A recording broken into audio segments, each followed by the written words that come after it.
जय हिंद। समाजवादी साथियों, फूलपुर विधानसभा उपचुनाव केशव के सामने पल्लवी पटेल मैदान में।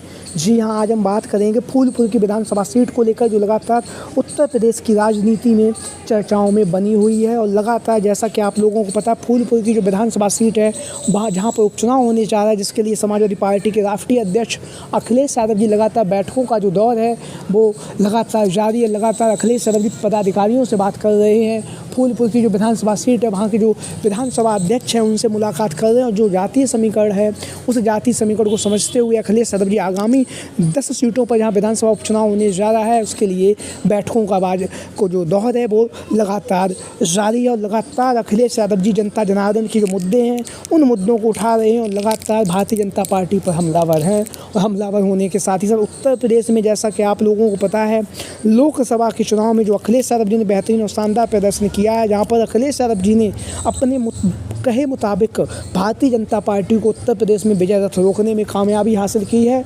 और अखिलेश यादव जी ने कहा भी था कि लोकसभा के चुनाव से पहले कि उत्तर प्रदेश में इंडिया गठबंधन सबसे बड़ा गठबंधन बनेगा, इंडिया गठबंधन सबसे ज़्यादा सीटें जीतेगा।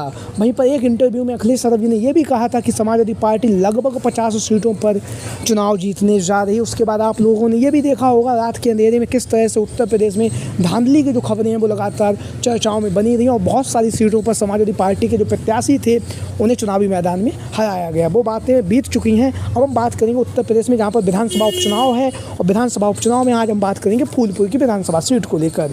फूलपुर की विधानसभा सीट से भारतीय जनता पार्टी की तरफ से वर्तमान समय में उत्तर प्रदेश के उप मुख्यमंत्री केशव प्रसाद मौर्य को विधानसभा का प्रभारी बनाया गया है। केशव प्रसाद मौर्य फूलपुर की लोकसभा सीट से पहले भी सांसद रह चुके हैं और सांसद रहने के साथ ही साथ इस बार के चुनाव में जो विधानसभा उपचुनाव होने जा रहा है, वहाँ पर फूलपुर की जो विधानसभा सीट है, वहाँ से विधानसभा प्रभारी की जो नियुक्ति के रूप में केशव प्रसाद मौर्य को चुनावी मैदान में उतारा गया। और भारतीय जनता पार्टी यहाँ से कहीं ना कहीं केशव प्रसाद मौर्य के भरोसे ही चुनावी मैदान में जीतने का हुंकार भर रही है। वहीं पर बात करेंगे समाजवादी पार्टी की तरफ से, यहाँ से समाजवादी पार्टी के सबसे बड़े दलित चेहरे कहे जाने वाले इंद्रजीत सरोज को विधानसभा का प्रभारी बनाया गया है। इससे पहले लोकसभा के चुनाव में इंद्रजीत सरोज को कौशाम्बी और प्रतापगढ़ 2 लोकसभा सीटों से लोकसभा का प्रभारी बनाया गया था। दोनों ही सीटें समाजवादी पार्टी ने बड़े अंतर से जीत हासिल की हैं। तो वहीं पर अब जो बिगुल है, चुनावी बिगुल, वो बज चुका है। बस बहुत ही जल्द इसकी तारीखों का ऐलान होगा। वहीं पर बात करेंगे फूलपुर की जो विधानसभा सीट है, यहाँ से भारतीय जनता पार्टी के प्रत्याशी के तौर पर प्रवीण पटेल की जो पत्नी है गोल्डी पटेल का नाम लगातार चर्चाओं में बना हुआ है। गोल्डी पटेल जहाँ पर एक तरफ जनसंपर्क कर रही हैं, लगातार भारतीय जनता पार्टी के लिए प्रचार प्रसार कर रही हैं फूलपुर की जो विधानसभा सीट है वहाँ से। वहीं पर हम बात करेंगे समाजवादी पार्टी की तरफ से, यहाँ से 2 प्रत्याशियों, वैसे तो प्रत्याशी बहुत सारे हैं लेकिन 2 प्रत्याशियों के नाम यहाँ पर चर्चाओं में बने हुए हैं। पहला जो नाम है वो है पल्लवी पटेल के जो पति हैं पंकज पटेल का नाम यहाँ से समाजवादी पार्टी के प्रत्याशी के तौर पर चर्चाओं में बना हुआ है। हालांकि पल्लवी पटेल वर्तमान समय में समाजवादी पार्टी के विधायक हैं और विधायक होने के साथ साथ अखिलेश यादव जी ने जो उनकी विधायकी है उसे जिस तरह से निरस्त कराने के लिए, जिसे रद्द कराने की जो खबरें थी, उस खबरों पर अखिलेश यादव जी ने विराम लगा दिया है। तो कहीं ना कहीं पंकज पटेल का नाम यहाँ पर चर्चाओं में बना हुआ है समाजवादी पार्टी के प्रत्याशी के तौर पर। वहीं पर दूसरा जो नाम है वो है पंकज पटेल की जो सासू माँ यानी कि पल्लवी पटेल की जो माता जी हैं, राजमाता कृष्णा पटेल का नाम भी लगातार फूलपुर की जो विधानसभा सीट है, यहाँ से समाजवादी पार्टी के प्रत्याशी के तौर पर लगातार चर्चाओं में बना हुआ है। लगातार बैठकों का दौर जारी है। और वहीं पर समाजवादी पार्टी के राष्ट्रीय अध्यक्ष अखिलेश यादव जी के नेतृत्व में बहुत ही जल्द अखिलेश यादव जी प्रत्याशियों के नाम का ऐलान भी करेंगे। अभी अखिलेश यादव जी विधानसभा अध्यक्षों को और जो जिला अध्यक्ष हैं उनसे बैठकर जातीय समीकरण को समझ रहे हैं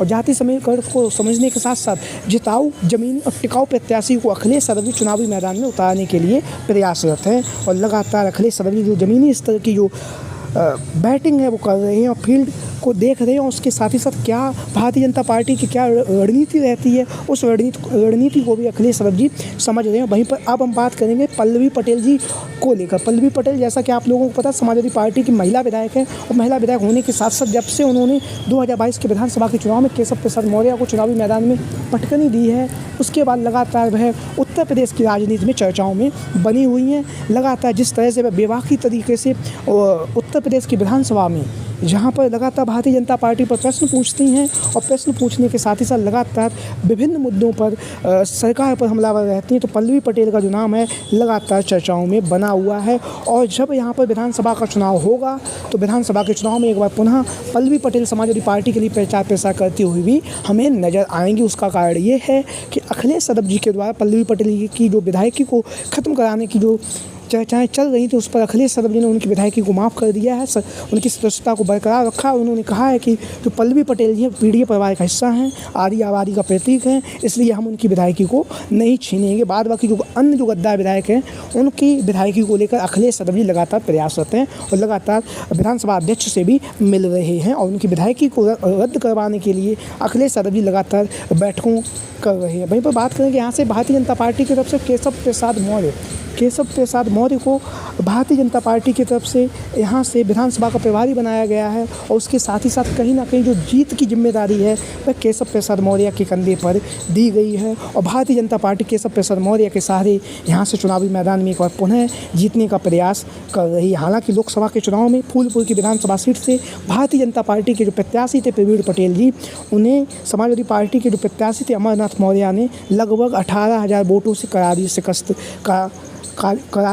दी थी। तो कहीं ना कहीं समाजवादी पार्टी के नेताओं के और कार्यकर्ताओं के जो हौसले हैं वो बुलंद हैं और जहां पर उनके हौसले बुलंद हैं उसी के साथ ही साथ समाजवादी पार्टी के राष्ट्रीय अध्यक्ष अखिलेश यादव जी भी कार्यकर्ताओं से बात कर रहे हैं और बैठकों का दौर जारी है और लगातार जिताऊ प्रत्याशियों को लेकर अखिलेश यादव जी फूलपुर की विधानसभा सीट से चुनावी मैदान में उतारने जा रहे हैं। लगातार उत्तर प्रदेश में 10 विधानसभा सीटों पर जहाँ पर उपचुनाव होने जा रहा है उसकी रणनीति बना रहे हैं, रणनीति को समझ रहे हैं। रणनीति को समझने के साथ साथ लगातार किस तरह से आगामी विधानसभा के चुनाव में हमें चुनावी मैदान में जाना है उसको लेकर भी कार्यकर्ताओं को और नेताओं को दिशा निर्देश हैं वो अखिलेश यादव जी लगातार दे रहे हैं। वहीं पर बैठकों पर शिवपाल सिंह यादव जो उनके चाचा हैं उनकी भी महत्वपूर्ण भूमिका हमें देखने के लिए मिलती है। तो आप लोगों की क्या राय है? 10 विधानसभा सीटों में से समाजवादी पार्टी के मुखिया अखिलेश यादव जी कितनी विधानसभा सीटों पर जीत कर अपना परचम लहराएंगे? सभी साथी कमेंट बॉक्स के माध्यम से अपनी राय जरूर दें। आज की वीडियो में इतना ही। जय हिंद, जय भारत, जय समाजवाद, जय Akhilesh mission 2024। Thank you for watching this video.